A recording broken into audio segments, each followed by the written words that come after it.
अगर मैं पूछूं हु टीचेस यू इंग्लिश, इसका पैसिव वॉइस बनाओ, कोशिश करो एक बार बना के। यहां पे देखो, ये जो वर्ब है यहां पे, ये तो पूरा सेंटेंस एक्टिव वॉइस में लिखा गया, पैसिव वॉइस में बनाना है। तो ये जो टीचेस है, ये टीचेस को जो चेंज करोगे तो इज एम आर के साथ चेंज करोगे, इज एम आर। और टीच का थर्ड फॉर्म क्या होता है, टीच टॉट टॉट। ठीक है, यहां पे दो दो ऑब्जेक्ट है, यहां पे देखिएगा, हु टीचेस यू इंग्लिश। ठीक है, यहां पे ये जो है आपका सब्जेक्ट है, और जो कि एक आप कह सकते हो कि वेग सब्जेक्ट है, मतलब इसमें पता नहीं चल रहा एग्जैक्टली, ये क्वेश्चन मार्क है, हु टीचेस यू इंग्लिश, मतलब जो पढ़ा रहा है वो एक क्वेश्चन मार्क है, हु। ठीक है, वही तो एक्शन कर रहा है, और आप जानते हो कि डूअर ऑफ एन एक्शन वही हमारा सब्जेक्ट होता है। ठीक है, तो यहां पे ये सब्जेक्ट हो गया। ऑब्जेक्ट हमारे दो दो हो गए, टीचेस, ठीक, यहां पे यू हो गया और एक इंग्लिश हो गया।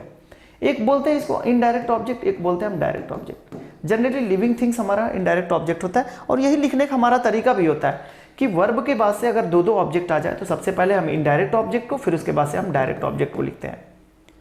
अगर इनकी पोजीशन को हम चेंज कर दें तो इन पोजीशन को चेंज करने में हम क्या करते हैं कि इनके बीच में हमें एक प्रेपोजिशन लगाना पड़ता है, टू या फॉर। ऐसे नहीं समझ में आएगा, एक क्वेश्चन से देखते हैं। अगर मैं कहूं I gave Ram a book, ठीक, आप देखो, I gave whom Ram, what a book. यहां पे देखो दोनों, मैंने अभी बताया ना कि whom से क्वेश्चन करो और what से क्वेश्चन करो तो तुम्हें ऑब्जेक्ट मिल जाता है। तो यहां पे whom का भी आंसर है और what का भी आंसर है। whom का आंसर है राम और what का आंसर है, ठीक है। तो whom के आंसर से आपको मिल गया इनडायरेक्ट ऑब्जेक्ट और what के आंसर से मिल गया आपको डायरेक्ट ऑब्जेक्ट। लेकिन जरूरी थोड़ी है कि आप इसी फॉर्मेट में लिखें, आप इस फॉर्मेट को चेंज भी कर सकते हैं। कैसे चेंज करोगे, इस सेंटेंस को ऐसे भी लिख सकते हो, I gave a book to Ram. अब यहाँ पे कुछ लोग ऐसे भी क्वेश्चन करेंगे, भाई यहाँ पे टू क्यों लिख दिया, फॉर क्यों नहीं लिखा। तो मैं बता दूं, अगर यहाँ पे वर्ब जो अगर ट्रांसफर एक्शन को दिखा रहा है कि एक्शन ट्रांसफर हो रहा है तो हम यहाँ पे जनरली टू लिखेंगे, ठीक है ना। अगर यहाँ पे ट्रांसफर ना होता तो फिर हम क्या लिख देते, फॉर लिखते, ठीक है। जैसे और एक समझ लो, आई बॉट, अगर मैं ऐसे लिखता I bought a book to Ram, नहीं, अब यहाँ पे क्या करते, फॉर राम करते, ठीक, यहाँ पे फॉर हो गया। तो ये चीजें समझ में आ रही हैं आपको कि मैंने क्या किया कि ये लिखने का तरीका होता है। मैंने बताया कि सबसे पहले अगर सब्जेक्ट के बाद से वर्ब आ रहा है और वर्ब के बाद से दो दो ऑब्जेक्ट आ रहे हैं तो सबसे पहले इनडायरेक्ट ऑब्जेक्ट को लिखो, फिर डायरेक्ट ऑब्जेक्ट को लिखो। लेकिन अगर चाहते हो कि तुम डायरेक्ट ऑब्जेक्ट को पहले और इनडायरेक्ट ऑब्जेक्ट को बाद में लिखो तो इसके साथ क्या करते हैं, हम टू या फॉर लगा देते हैं, जो कि हमने यहाँ पे देख लिया कि मैंने इनडायरेक्ट ऑब्जेक्ट को फिर डायरेक्ट ऑब्जेक्ट को, लेकिन हमने जैसे ही पोजीशन को चेंज करी हमने एक प्रेपोजिशन यहाँ पे लगा दिया। यही कंडीशन होती है जब आप एक्टिव वॉइस से जब पैसिव वॉइस में चेंज करते हो। तो जब आप डायरेक्ट ऑब्जेक्ट को पहले लाते हो, डायरेक्ट ऑब्जेक्ट को लेके अगर तुम सब्जेक्ट लेके बनाओगे पैसिव वॉइस तो तुम्हें इनके पहले प्रेपोजिशन ऐड करना पड़ेगा। लेकिन अगर तुम यू यहाँ पे इनडायरेक्ट ऑब्जेक्ट को लेके तुम अगर सब्जेक्ट लेके बनाते हो पैसिव वॉइस तो तुम्हें कोई प्रेपोजिशन ऐड नहीं करना पड़ेगा। इन चीज़ों को ध्यान में रखिएगा, ठीक है। चलिए इस चीज़ को हम थोड़ा सा और डीप में जाके चीज़ों को समझते हैं।